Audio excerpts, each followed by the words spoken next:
on this Saturday morning.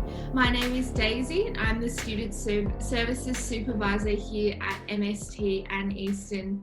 It is my pleasure to welcome you to our very last day of our virtual open week for this morning's very relevant topic on reimagining church in a COVID era and beyond. This morning we'll be hearing from Dr. Tom Kimber. Tom is our Dean of Faculty at MST. He also coordinates the Doctor of Ministry program and is a senior lecturer at the college. Tom and his wife Sue have served in ministry together for more than 30 years in teaching, pastoring, writing and mentoring capacities. They've also served as cross-cultural missionaries for many years before returning to the US, where they both served at Biola University. Tom holds a PhD from Talbot School of Theology, and the areas of research interest include integration of spiritual formation in missiology and pastoral theology. Tom will be sharing with us this morning for about 45 minutes, followed for a time of questions. So please use the Q&A box on your screen to ask any questions you may have. So we'll be using the Q&A box and not the chat for those questions. Please also note that this session is being recorded, so if some of you know someone who may want to watch this or you can't stay for the whole thing, recordings will be available at a later date. So please ensure you fill in the Connect form on the Open Week website and you'll be emailed links to recordings when they become available. It's now my pleasure to hand over to Tom.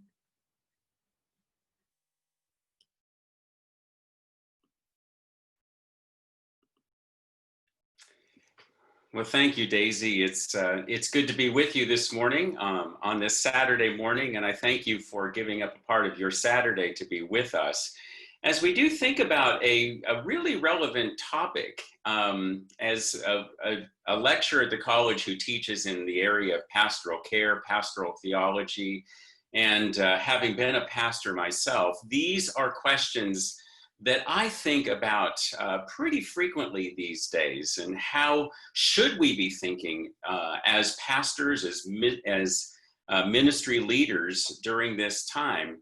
And so I want to think about this question this morning together. And rather than just sitting here telling you what we should be thinking about things, I want to introduce you kind of to my thought process as we think together about what church does look like and could look like and perhaps even should look like during this particular era. Some people have said this is a very unusual era of history. We've never experienced anything like this before. And to be honest, as I look back into history, I question that. I really wonder, is that a true statement, or have we been here before? And are there things that we can learn? We'll think about what we learned from history in just a few moments. But I want us today to think about this question about reimagining church in a COVID era and beyond. What does it mean to be the church at this time in history?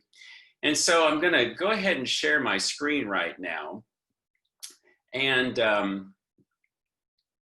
we'll have some PowerPoint things to look through. And I want to emphasize that subtitle. What does it mean to be the church at this time in history?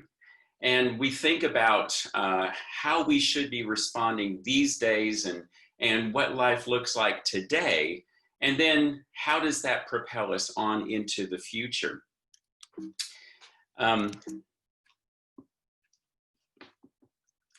As I have said, when a lot of times, these days, people are asking a lot of questions. And what are the questions that people are asking these days? And it's important to think about the questions people ask. I find that often the questions we ask say a lot more about us and what we're thinking than the statements that we are making. And as a ministry leader, as a pastor, I have to be wondering, what kinds of questions are people asking today? Do I know the questions that people in my church are asking? If I'm a pastor, do I know the questions that the people in my organization are asking? Because questions often reveal something much deeper that is going on. Questions identify people's desires. What really do they want? What really are they desiring? They also expose people's concerns. We hear behind the questions the concerns that people have. We also hear beyond the concerns, we hear people's fears. What am I afraid of? And we also hear what people are hoping for. And as a ministry leader, as a pastor, these are the kinds of things that I need to pay attention to as I listen to people's questions. And then as even just a couple of weeks ago, as I was having a conversation with our Doctor of Ministry students, I was asking them this question, and I said, now what do you hear behind the question? And it's interesting what they brought up. They hear people's sense of distrust of leadership. They heard people's anxieties and people's frustrations. And so these things come out in the types of questions that people are asking. But then there are bigger questions, I think, that we should be asking as well, probing beneath the surface to the very heart. And these are the kinds of questions that ministry leaders and pastors should be asking at this particular time. And those are very different from the previous questions. What kinds of questions are people asking? Because those questions focus on what people want. And what we need to be thinking about is, what do people need? How do we address the deeper issues of what it means to build a community? What it means to nurture spiritual growth and emotional growth and relational growth at this particular time and under these kinds of circumstances. So what kinds of questions should pastors be thinking about? What kinds of questions should ministry leaders be probing as we look at this particular era? Well, I want to suggest just a few. These aren't all the questions that I'm asking these days, but these are some of the questions that I'm asking as we look at this particular era and then look beyond this particular era. One of the questions that I see, and this will form a bit of my outline for the next several minutes as we go through this. One of the questions that I hear coming up from pastors or ministry leaders, and as I'm thinking about it myself, is this an interruption or a disruption? And I'll explain what I mean by those in just a few minutes. And it says a lot about how we are facing and thinking about this particular era in history. Also, I think it's exposing some of what we hold to as our theology of church. What is our ecclesiology? What is the church? And what does it mean to be the church? And I think that's a very important question we need to be thinking about. I think thirdly, what are the holes that are becoming apparent in our theology? We'll think about that, because theology is always written in a context. And our context is exposing, I think, some of the weaknesses and the inadequacies of our theological thinking. Are there other people that we can learn from? Who do we learn from in order to get through a time like this and to learn from a time like this? And I think the last one, most importantly, how are we attending to God in this present season? So I want to think about each of these questions as we go through this morning. So what about this question? Is this an interruption or a disruption? An interruption. The present challenges are barriers to the church functioning as it was intended. When the restrictions are lifted, we can return to ministry as we have known it. And I think the key phrase in there is that last one. We can go back to ministry as we've always done it before. That this really is an interruption in the life of the church, in the life of ministry.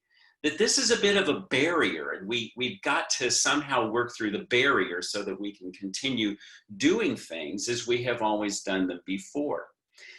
And you hear it in the questions like, when are we going to get back to normal? And how are we going to get back to the way things were? And this is a type of question that people ask a lot these days. And that suggests to me that people see this as an interruption, that we need to get back to the way we have done things before, when we can get back to meeting together and those kinds of things. But the second way of thinking about this that comes up these days is that we view it as a disruption, that the present challenges are an opportunity to abandon old paradigms and to allow the church, and dare I say, even force the church to minister more effectively in the present and on into the future. People who view this as a disruption see this as an opportunity to look at the way we have done things before and say, are there some things that we need to get rid of? Are there some things that we need to change? And looking at life and saying, where do we go from here? How do we go into the future more effective and more focused on the type of ministry that we should be focusing on? And so these are two very different ways of looking at these present conditions. When are we going to get back to normal versus how do we move forward from here and kind of reinvent ourselves for a more effective future? And are there things that we can get rid of? Are there new forms and structures that we should pay attention to and embrace? And so there's a good question for us to think about. How do I view this present season? Which of these more describes the way I'm viewing this time? Is it an interruption or is it a disruption? I think the second question that is very important, and this really is coming out in a lot of different ways, and titles of articles that I've been looking at, and the way people are responding, the way pastors are responding, this question, what is our ecclesiology? What is our theology of church? What does it mean to be the church? What's the essence of the church? And times like this take us back into a very important question of what it means to be the church. And what is truly essential? What are the essential activities of the church? What are the essential functions of the church? How does the church function in a particular time and under particular circumstances? What are the things that we hold to very tightly and say, these are absolutely indispensable for being the church? Some people would have a longer list and some people would have a much shorter list. Are our forms and our structures essential for spiritual transformation? What about the forms that we choose, the structures of our churches? Is it absolutely critical for a church to meet together in large gatherings to be the church, or are there other ways we can do this? I have an article sitting right here on my desk that's titled, "Is Online Church Really Church?" And viewing the church as God's temple, and can we be the temple in an online format? And people are asking questions like this. Is an online church really church, or is it something other than church? Because if we hold to certain essentials, can we do those things in an online format? Some would ask questions like baptism. Baptism is essential for believers and is a part of the life of the church. Can we be the church in an online format if we can't baptize people? And these are the kinds of questions that are coming up these days. And I think too, this question, what is the present season exposing about the strengths and weaknesses of our theology of church?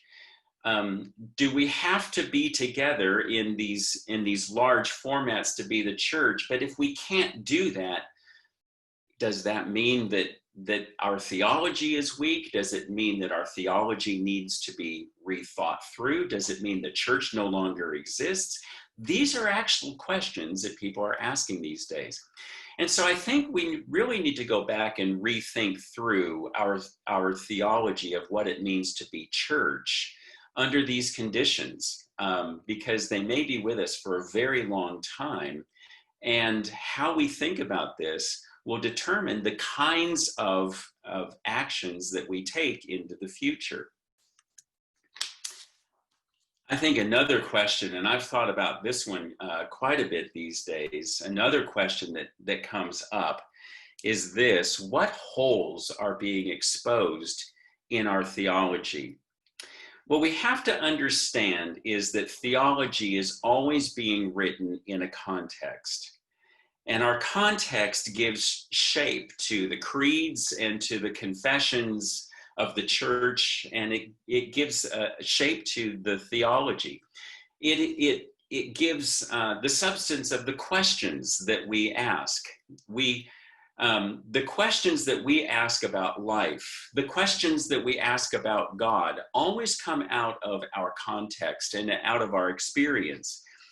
And so our theology has always come out of a particular context. And when we think about the theology that we live with here, especially in an evangelical world in the West, we haven't really experienced many seasons of prolonged suffering and difficulty.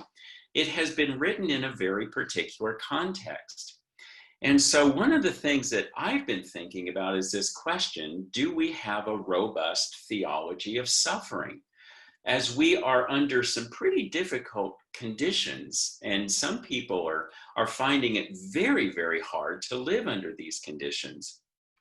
We're finding all of a sudden our context has changed, that things are being introduced into our circumstances that we haven't experienced before, and all of a sudden we're asking questions that we've never asked before. There's a proverb that comes out of Africa that says that when the beat of the drum changes, we must change our dance. And I think that's what a lot of us are experiencing these days, is that the beat of the drum has changed. And we're finding it a little bit different to change our dance, to accommodate a different beat of the drum. Do we have a robust theology of suffering?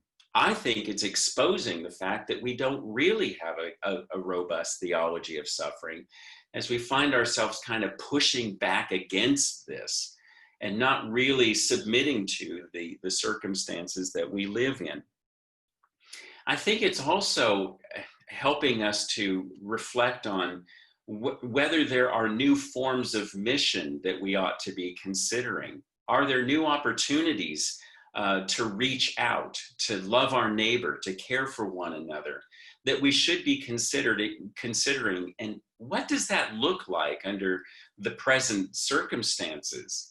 Are there new opportunities for the church at this particular time, new opportunities for mission that we could engage in and express a love of neighbor and an opportunity to reach out with the gospel, and new opportunities to be the church in perhaps a more relevant way than we have been before? Are there new opportunities to re-engage with culture in deeper and more meaningful ways? We'll think about that in just a moment as we look back at history and an interesting insight from Cyprian. But maybe there are some opportunities to re-engage with culture at this time in ways that we hadn't thought about.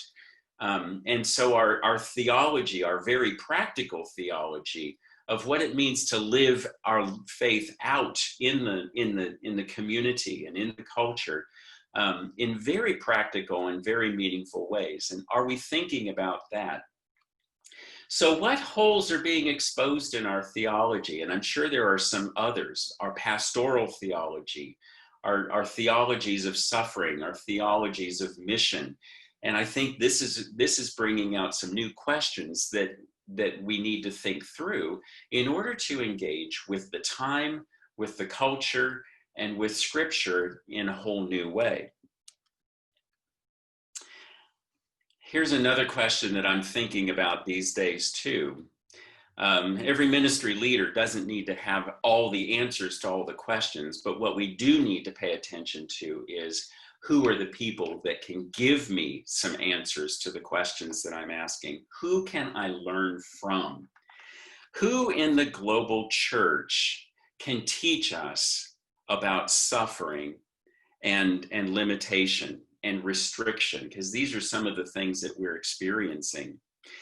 And I think these days that we in the West can learn a lot from the church in the majority world. I really do. That the church in Africa, church in parts of Asia, what we think of the majority world, and these are the places where the church is growing the fastest and the largest these days.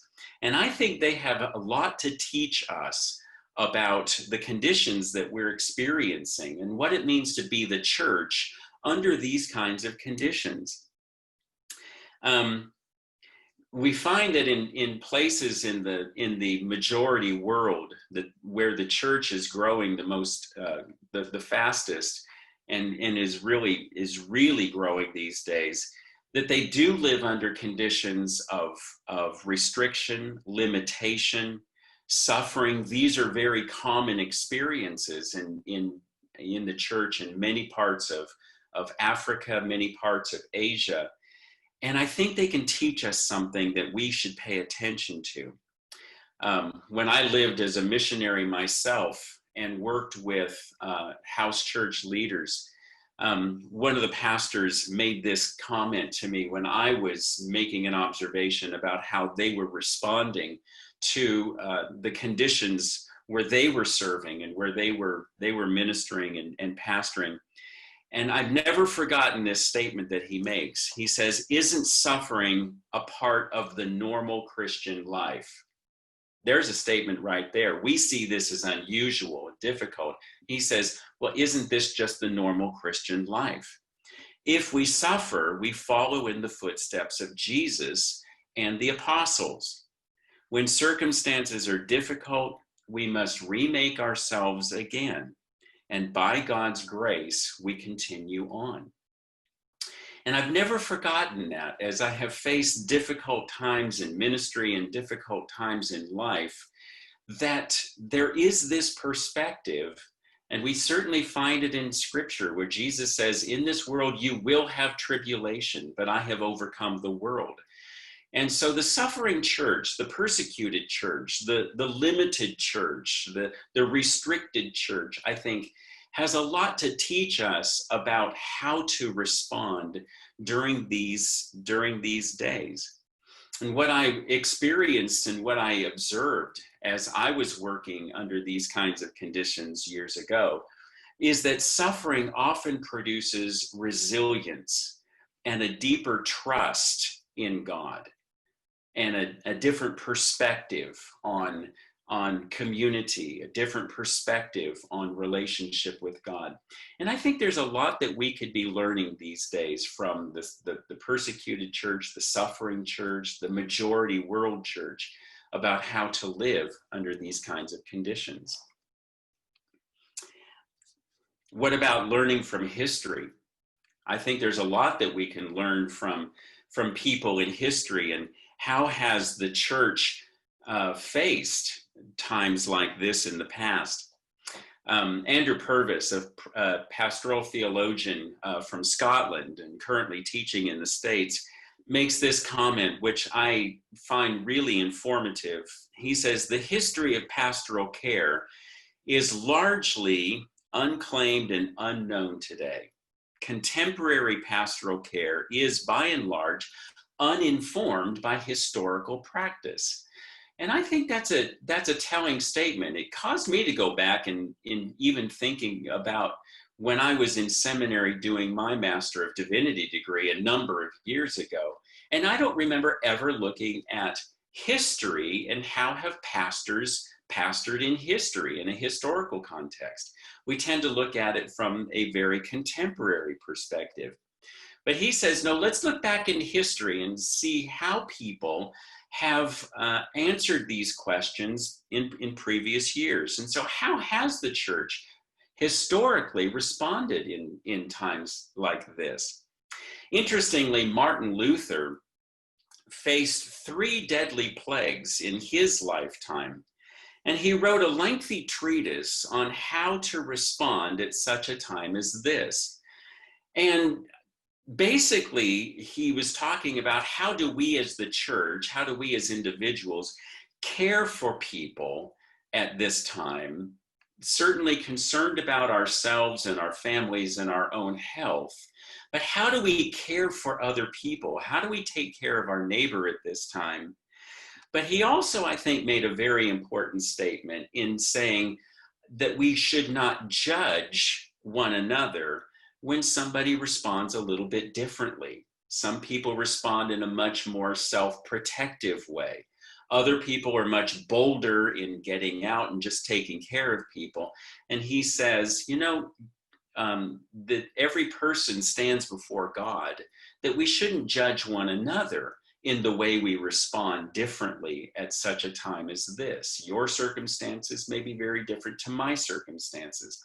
And so we ought not to judge one another. And so Luther, I think, gives us some helpful considerations for how to respond at this time. Another person that I've been looking at recently, and this one has been fascinating for me, going clear back into the Roman Empire. And Cyprian, during the years of 249 to 270, when a plague swept across the Roman Empire, he wrote a treatise titled On Mortality. Now that tells us something right there.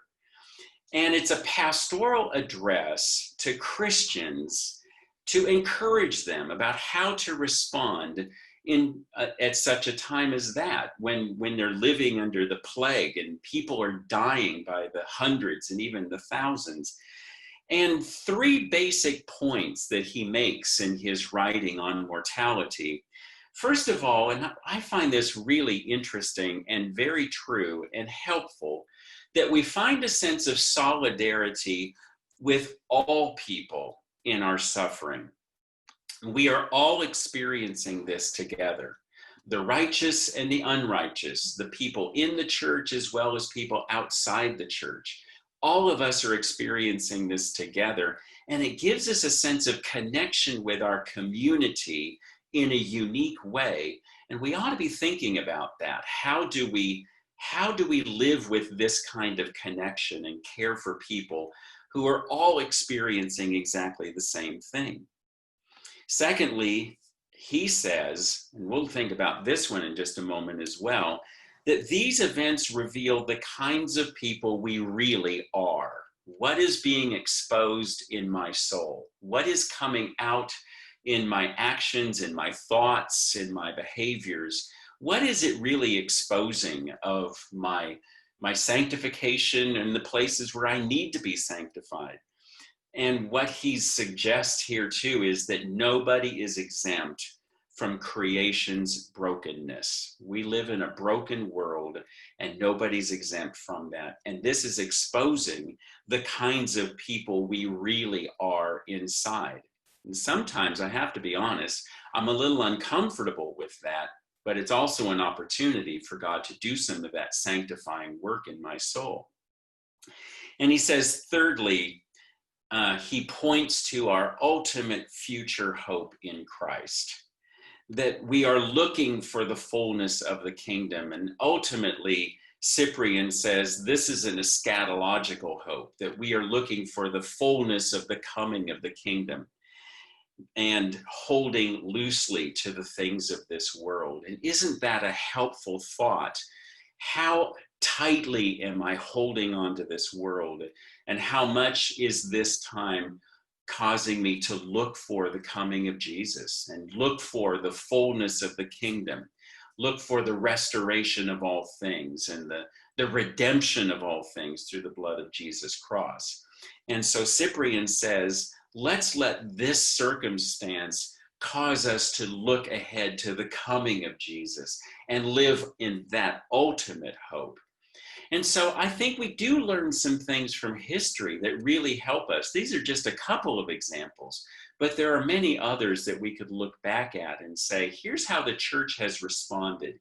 Here's how we have cared for one another historically in these difficult seasons. I think the next question, and I've been asking myself, and my wife and I have been having a lot of good conversations about this over these days. How are we attending to God in this present season? What if this season doesn't pass anytime soon? What if it goes on for a very long time? As some are suggesting, we need to prepare not for weeks or months, we need to prepare for years. That's kind of a depressing thought, I'll be really honest, but it could be true. Is this life on hold, or is this life? Is this another season of life that we really need to be paying attention to? Or do we kind of see this as a parenthesis, as life on hold, that, okay, when we get back to things? And that goes back to the interruption or disruption question that we thought about just a few minutes ago, doesn't it? Is this life on hold, or is this life? And if this is life, how are we truly living it, attentive to God? How are we helping other people be attentive to God during this time? How are we helping one another pay attention to the work of the Spirit? It's not like God's work is on hold. He's doing things. He is present with us at this time. So how are we helping one another pay attention to the presence of God, the work of God, the work of the Spirit at this time? I think a good question. It comes out of Cyprian. It comes out of, I think, a lot of the writing of the monastics, which I've been reading lately. What kinds of people will we be when this season is past? What kind of people are we becoming as we pay attention to that work that God is doing in us and through us and among us? Are we paying attention to the kinds of people that God is forming us to be through the circumstances of this experience? Where is God presently at work? What is God presently doing? And what is God's invitation as we look to the future? I really love that word, invitation. What is God inviting us into as we look to the future, as we are in this moment? Do we have a sense of his invitation as we consider our circumstances? Familiar words from Luke chapter 5, where Jesus reminds us about the importance of the new things that God is always doing. No one puts new wine into old wineskins. If he does, the new wine will burst the skins and it'll be spilled, and the skins will be destroyed. But we put new wine into new and fresh wineskins. And that, I think, says something about this disrupted idea that God is doing something, and are we paying attention to that? Or we can't take the new things that God is doing and just stick them in our old wineskins, the old ways we've always done things. No, let's pay attention to what God is doing in the present time, and the new things, the new opportunities, the new structures, the new forms, the new experiences that he is leading us into. Here's another passage that I really love, the very final verse in Acts. This tremendous book of the coming of the Holy Spirit, the empowering of the church and the formation of the church. And then we have the missionary journeys. But the book of Acts ends with Paul in prison, where he lived for 2 whole years, awaiting his execution. And he welcomed all who came to him, who visited him in this imprisoned condition. And he proclaimed the kingdom of God and taught about the Lord Jesus with all boldness.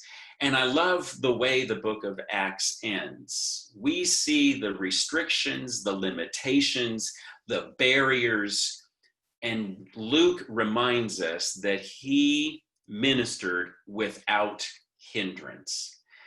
we can look at these present days and we can see barriers, we can see limitations, we can see restrictions, we see curfews, all those kinds of things. But the Spirit looks at this time and says, I'm not hindered by any of it. That there is still an opportunity for ministry. There are still opportunities for growth. There are still opportunities for the church to be the church without hindrance, without barriers. God's Spirit knows no barrier. He knows no limitation. He doesn't understand the word hindrance. And so oftentimes the hindrances that we experience are the hindrances that we put on ourselves. That there really are opportunities out there for us if we will seize them, if we will take them. And so the limitations that we're experiencing, certain of them are imposed upon us, and we can't change those things. But how do we think about them? Do we see the barriers? Do we see the limitations? Do we see these restrictions as a hindrance to what we can do? Or do they give us opportunity for creativity and say, okay, here's what I have to work in, here's what I can do? And I love this perspective at the end of the book of Acts, that even Paul, in prison, chained to a guard, still conducted his ministry without any sense of hindrance. The Spirit does not know the limitations that we live with. And I think if we follow him, we will find new opportunities and we can live without hindrance ourselves. Interesting, Jon Tyson, originally from Australia, but living in New York City now and as a pastor there, makes this observation. What do we learn from history? Well, one of the interesting things about the Spanish flu in the early 1900s is that we don't really learn anything from it at all.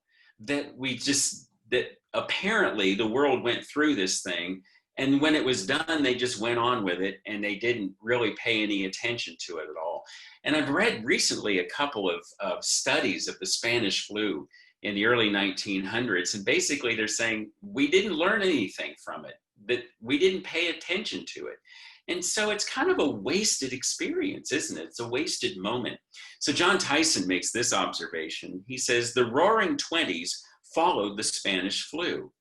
Things will go back to normal, but should they? That's a good question.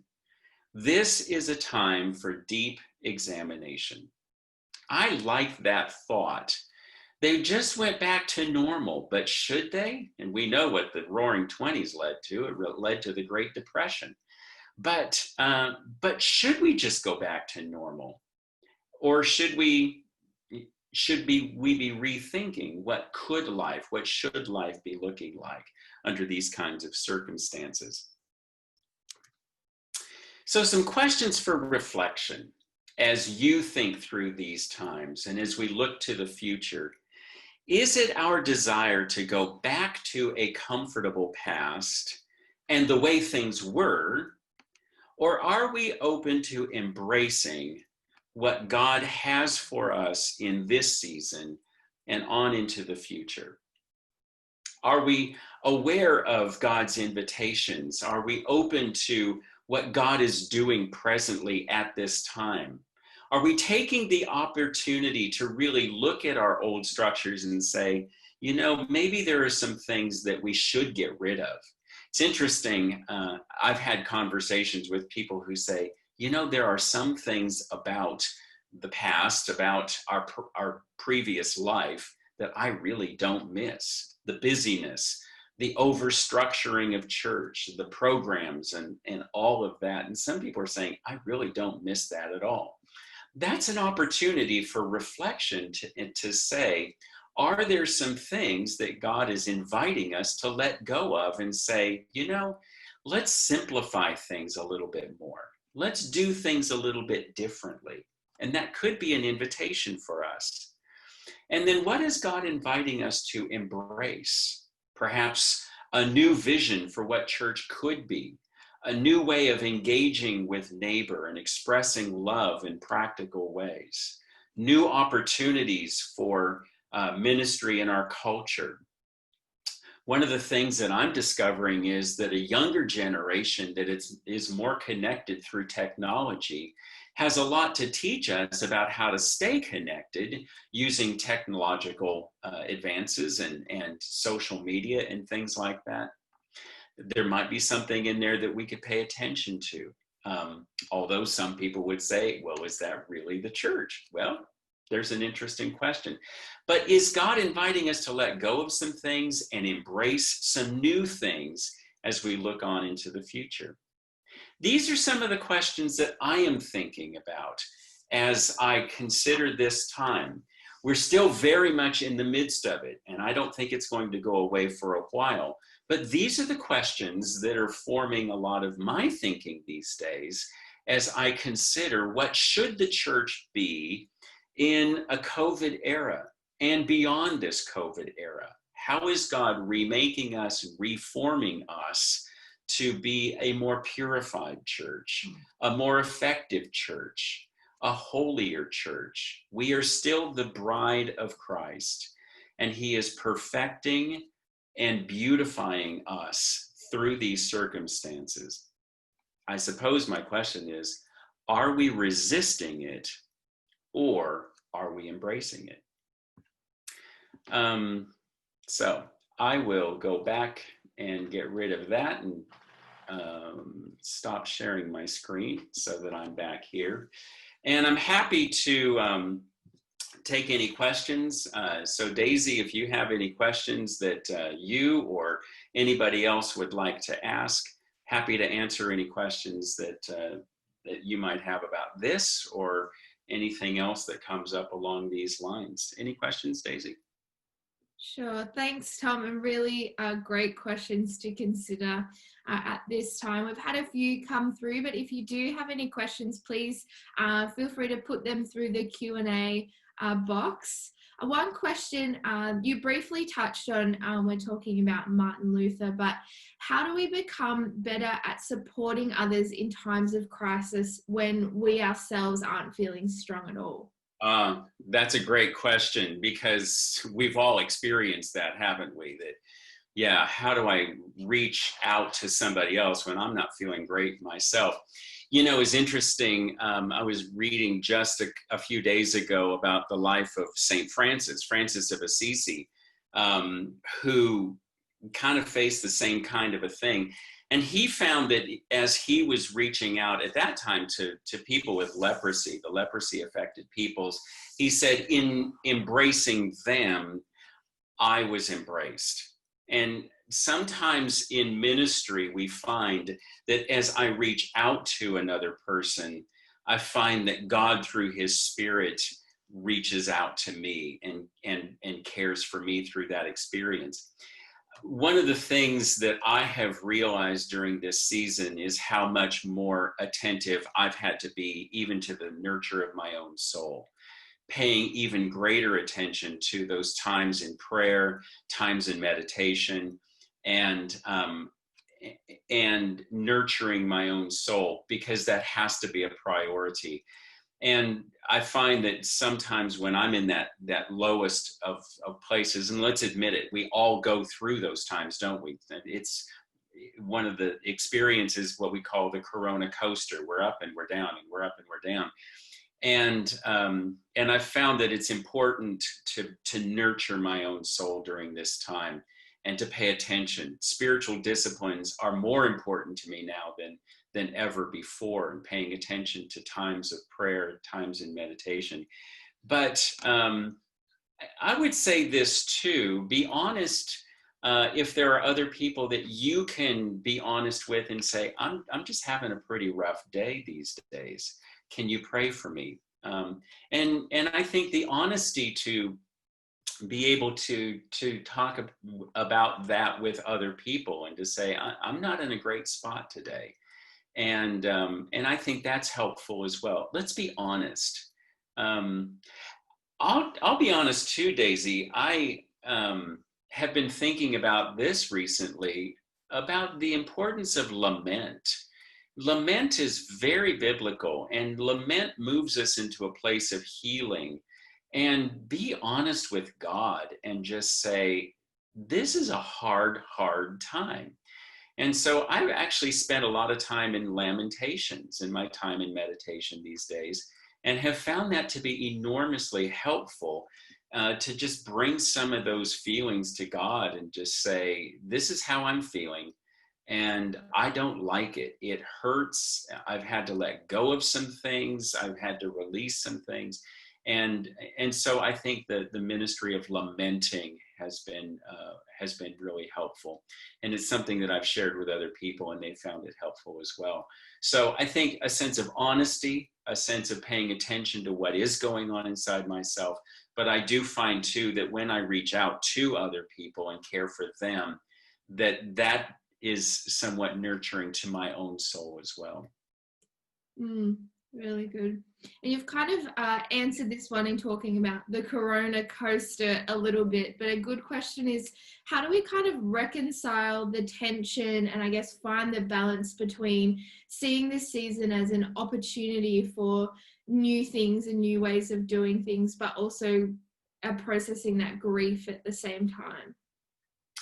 Yeah, and I think, again, we've all experienced that. There is, and let's admit, there are some things that we've had to let go of that have been difficult to let go of, haven't they? Sometimes there are some things that we truly love and miss. My wife and I are both musicians. We love music. I miss being in a group of people and singing together. Now, that may not seem like such a big deal, but that's a really nurturing and strengthening experience of my faith and my Christian life. And so releasing that has not been easy. So, I exercise that in other ways. I listen to music a lot. And are there opportunities like that? But I also realize that a lot of times we can take something very good and make an idol of it.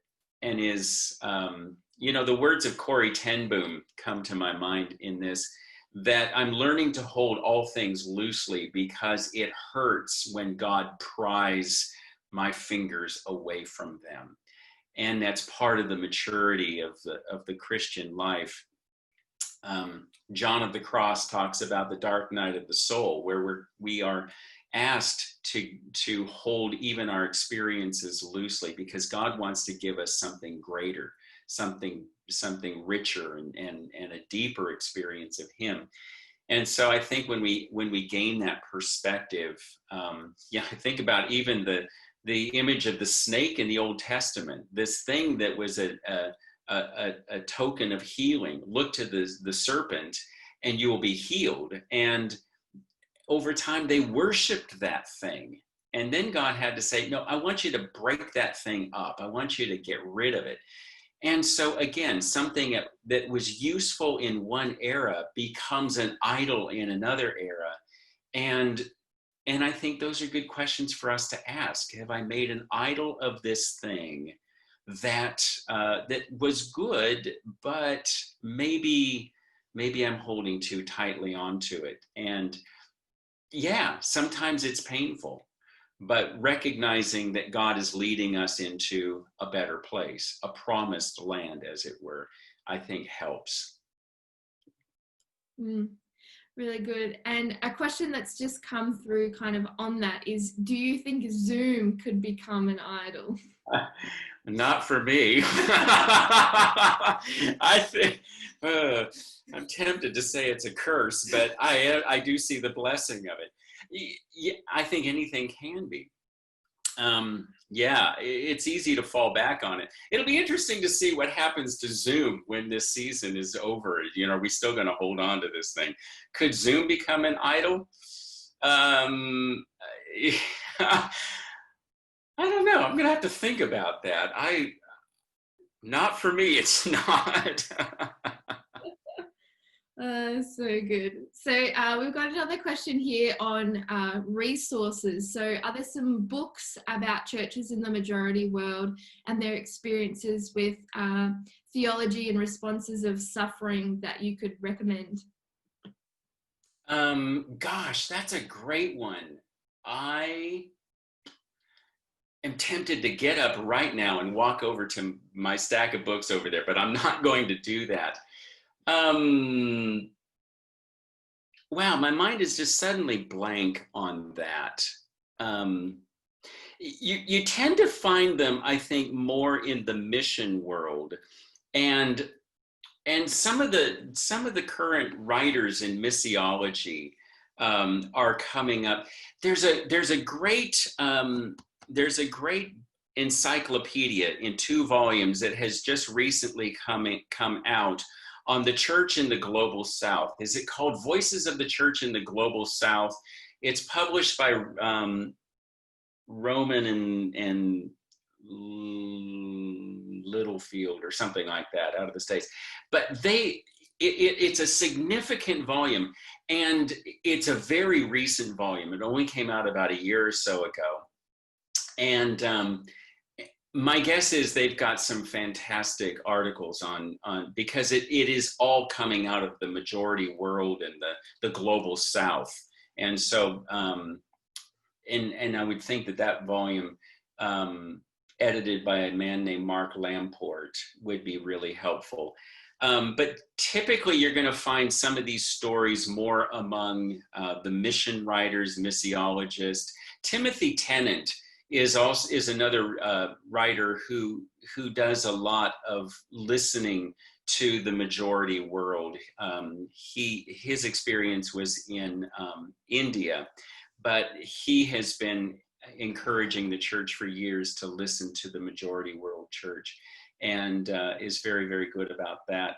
I wonder if some of the writings of Leslie Newbigin, again, another guy who came out of India and really challenged the church in America and in the West to pay attention. So you might find some things among his writings that would be really helpful as well. That's just off the top of my head, but if you check kind of in the missiology side of things, you're probably going to find more of those voices even than in the theology side of things, I would think. Great, cool, thanks, Tom. And one other question that is more of a practical ministry type question is, what would your primary focus as a pastor be in this season? Great question. My primary focus would be, I want to go back to my experience as a pastor in a circumstance that was similar to this years ago in the country where I lived. And I'm intentionally not naming the country because it was a closed country. We lived under a totalitarian regime. And so what did I do during that time? There were times when our larger congregation was not allowed to meet together. And so what I did as a pastor over this congregation, we divided up into groups, into smaller groups. And I paid attention especially to the leaders of each of those groups and nurtured them as they nurtured the people within their groups. And so it was kind of a sort of a house church network sort of an approach. But my intention was I can't take care of everybody, several hundred people in my congregation, but what could I do? I could care for the people who were caring for the people. And so we had kind of a tiered approach. So I would care for a few, they would care for a few. And so that was how we did it. And I've wondered if during this era that would be a structure that I would use again. I think small group ministries are vital during this kind of a season because smaller groups of people can be in touch with one another with a greater sense of intentionality, whereas a senior pastor of a larger church can't do that. So I would break it up into smaller pieces, and I would have some kind of a structure in place where it was spread out that way. That's drawing on my experience. That's probably a very practical thing that I would be paying attention to these days. Very good. And we probably have time just for one more question. So it's here, it says, the idea that the world has an opportunity to pause and reflect, observe the cracks in our society of homelessness, race, insecure at work, etc. How can the church get a seat at the table to be as seen as people who have solutions for these issues? Fantastic question. There are people who are doing things like this. And the name that comes to my mind right now is one of our MST grads, Jenny Willits, and her work with Stable One. And she recognized, which works with homeless people out here in the suburbs, the outer east suburbs. But she recognized in this season, all of a sudden, she needed to change her format and her structure, and she completely revised it because of the limitations and came up with a whole new way of doing things.